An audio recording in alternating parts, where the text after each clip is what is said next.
The power of storytelling is to allow us to live somebody else's life.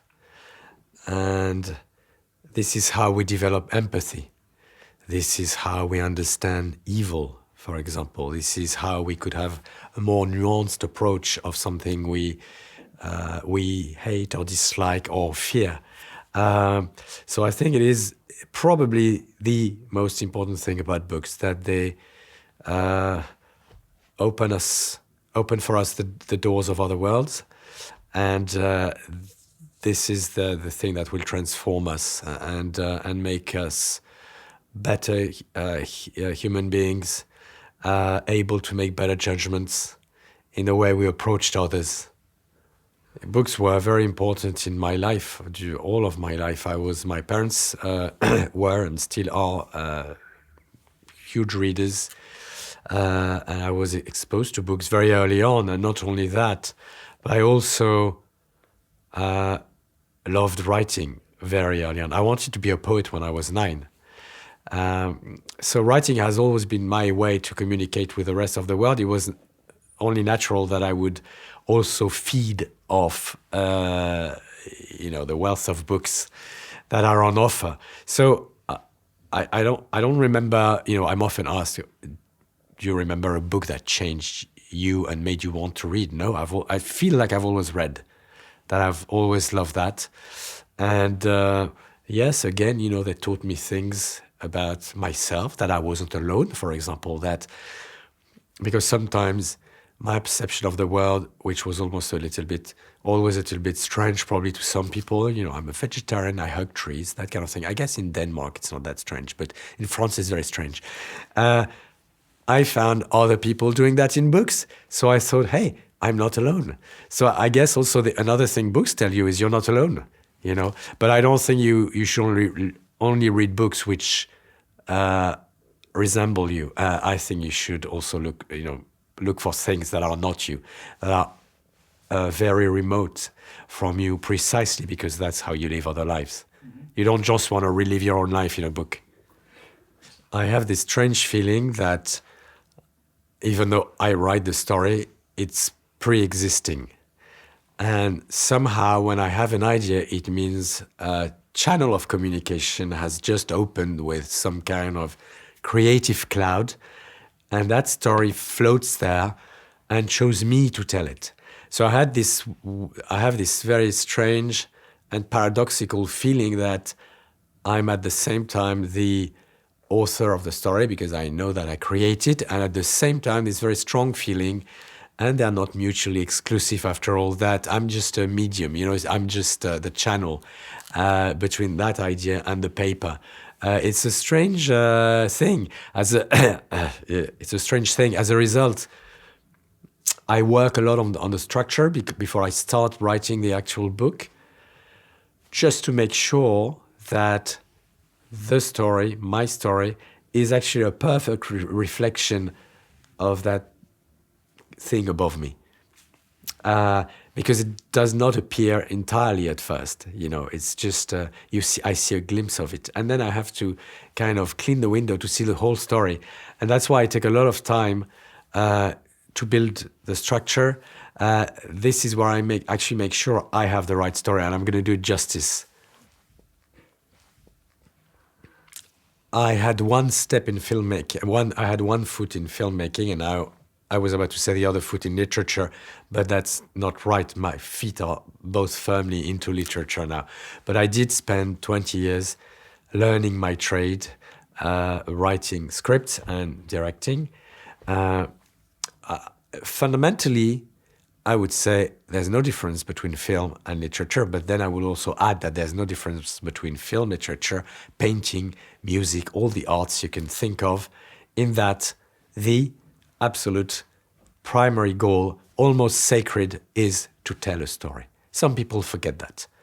They write or they make music, or just to hear themselves, or for the pleasure of reading themselves. This is writing a book has to be a generous endeavor. You're writing for yourself, of course, but then you don't exist without others. And that storytelling is extremely important to me. I said sacred, and I strongly believe it. Why did man start inventing stories? I think there was a liturgical, probably religious function when that first happened. Who told the first story? How does that happen? I mean, obviously, when we see the old caves and the drawings on the caves, this is storytelling. I think nobody really knows for sure that purpose, but this is already storytelling. So there is something sacred in that. So this is the similarity. The main point of difference between filmmaking and literature, it's the very simple fact that in films, every single idea you have costs money, and usually a lot of money. So all your ideas will be filtered through a non-creative filter before you write it down, which is, can I do this? And then there's other filters, marketing filters, people filters, like other people who come and say, oh, I don't like that, and then the next guy says, oh, I actually liked it. So you have to, there are a lot of filters between you and what you want to do. As a result, if I watch my films today, I would say there's like between 30% to 10% of myself in every, in these projects. In literature, every single one of my book is 100% me. There's no marketing considerations. There's no, there's no cost. I'm not wondering who's the audience going to be, who's the target audience going to be, because it doesn't cost that much money to print a book. It's not free, of course, but it's got nothing to do with the economy of filmmaking. So I would say that is the main difference. I felt after 20 years making films, I was actually moving further away from myself. Films became a bit bigger, a bit more expensive. So instead of actually zeroing down on who I am and what I wanted to do, I was moving away from it. And so I wrote my first novel in some kind of creative burst, almost like after spending time underwater, you go back to the surface and you breathe. It felt that way. I've been fascinated by art probably since I was 15, when I went to Florence for the first time and discover another world. It was also a whole country was telling me, again, almost like a book, you can be an artist, because without artists, this town would not exist. I've always also been a spiritual person, not in any particular religion. I hate dogma. I'm not keen on it at all. But I do recognize, I do see a form of a gateway to something bigger than us in every work of art. Like you listen to a great piece of music, you listen to Bach, or you watch a great Renaissance painting. I'm always wondering, how did we reach that level of development? Why, in terms of evolution, it doesn't seem to me like we need to do that, to survive. So why is it that we do this? And why is it that we bring it to such a level of perfection? So to me, there was, first of all, obviously the actual physical beauty of the works, the technique, but then there was this other dimension, this mystical, spiritual dimension, and then there's the storytelling.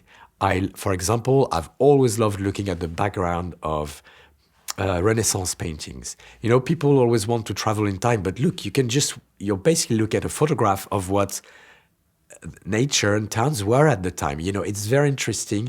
It is a window into another world. That's how people saw their environment at the time. So every work of art, for me, always good ones, but even bad ones or average ones, is potentially a window, and I'm very specifically talking about the art of the Renaissance, because that was this time at 15 when I went to Florence. All these paintings were windows into another world, and I almost had this, like Narnia-like feeling that I could probably remove the painting from the wall and jump into another world. So there was already it was already a stimulus to my imagination. So there's all this in art for me. I'm sensitive to all forms of arts. I love architecture. I love fashion, when it's also art. I try to find art everywhere it is, and it can be in the most unexpected places. The idea for my latest novel was almost like a vision. All of my ideas, for all my ideas for my novels, have been like a vision. I remember where I was, and I remember the moment, and I'm like, Eureka! I see it. It's always the ending, always. So it's not a question of why, because there's no rational thought process. But I can, of course, retro-engineer how I arrived there. I love art. I love Italy. I'm from Italian descent. I live not far from Italy. Italy has been instrumental in building the person I am today. So it was natural that someday I would write about, not necessarily sculpture, it could have been something else. It just so happened that I saw a sculpture, even though I'm not, super knowledgeable about sculpture per se. I would be more knowledgeable about painting, but to me, again, it's the same. It's the same. It's just the medium is different, but it's always the same storytelling. So it just happened. It's just happened. It's a process of maturing and years of seeing things and loving them and being moved by them. And suddenly one day, everything gels. And I saw that statue. Like I can tell you where I was. I was on my couch watching a movie, and I just had this vision because there's always a part of my brain working, even though like a little backing program. So that's how it happened. It's almost again like to go back to what we said earlier. Like that story chose me.